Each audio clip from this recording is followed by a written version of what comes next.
Welcome to Frightmares, the series where real people share their most horrifying experiences. Join us as we bring these chilling stories back to life, one episode at a time.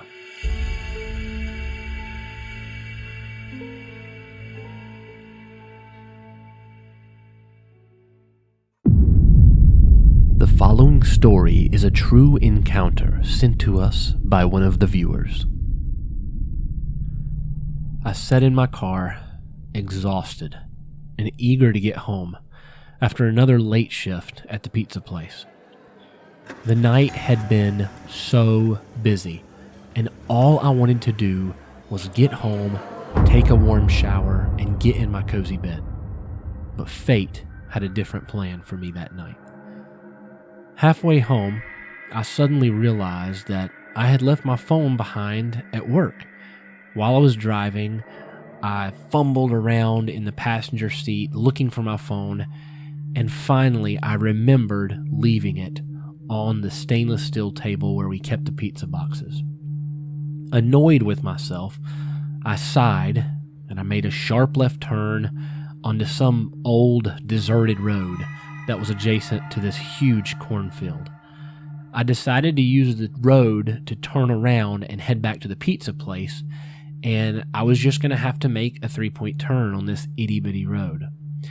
Little did I know that that was a dumb decision, and it would lead me into something terrifying. As I began the 3-point turn to face the opposite direction, I felt a sudden jolt. My tire had veered into this huge pothole off the side of the road and got stuck. I was so frustrated, and I knew I had to find a way to free my car so I could go get my phone and go home and relax. My eyes fell on a board lying in the back seat. It was an end of a 2x4 that I had cut while working on a cabinet refinishing project that I had at home. It seemed like my only hope. I knew that there were more boards in my trunk. So, with a determined sigh, I reached for my door handle. I slowly opened my door, checked. Of course, there's no traffic on this road. So I stepped out of the car, and I turned towards the trunk.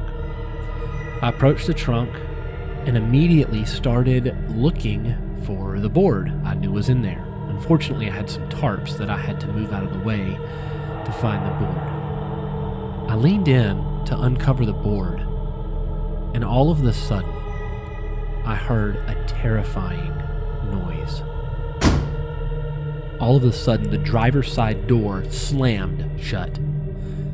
My heart began to race, and I froze. My mind was filled with questions. Who could have closed my door? Who was out there? I hadn't seen anyone when I got out. My breathing quickened, and I cautiously leaned around the open trunk to try and catch a glimpse of what was happening. Who was there? My eyes scanned the darkness, searching for any sign of movement, but there was nothing. The night was so still and eerily silent. Fear gripped me, and I decided it was best not to stay there. So as my heart began to pound faster and faster and my hands trembled, I grabbed the board from the trunk and I slammed it shut. I rushed to wedge the board under the tire, hoping it would provide enough leverage to free my trapped car.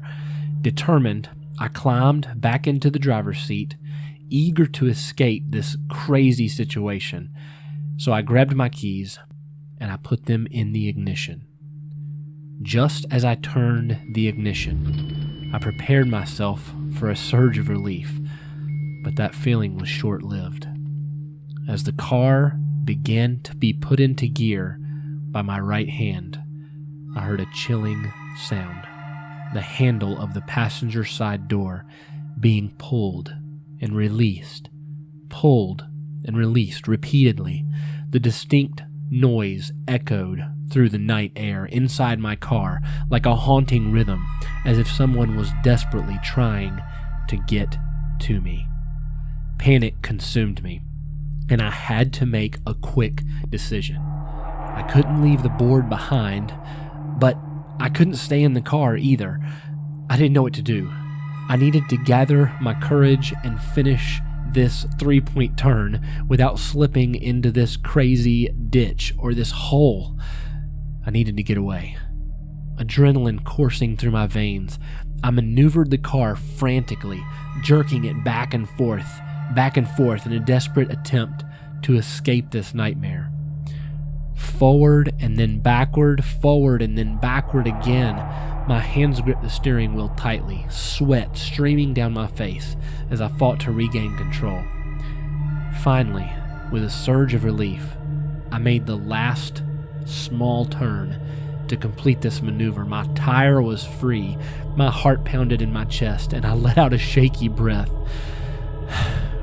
believing that this worst nightmare was over. But as I shifted my gaze toward the road ahead, my blood turned to ice.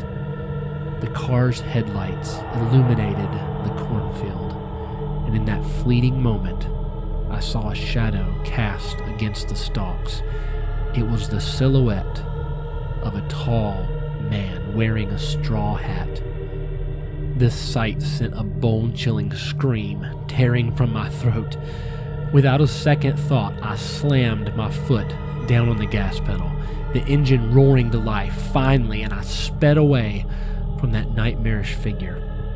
The image of that man standing at the edge of that cornfield haunted my mind as I drove as fast as I could, desperate to escape the clutches of this terrifying encounter. I still remember the look on his face and how he seemed to be invisible when my door slammed shut and when my passenger door handle was going up and down, and I could hear him trying to get in. As the car raced away, my trembling hands gripped the steering wheel, my heart still pounding in my chest. I couldn't help but wonder what would have happened if I had been caught by that mysterious man, by that figure. Who was he? What did he want? What horrors lay hidden in that cornfield?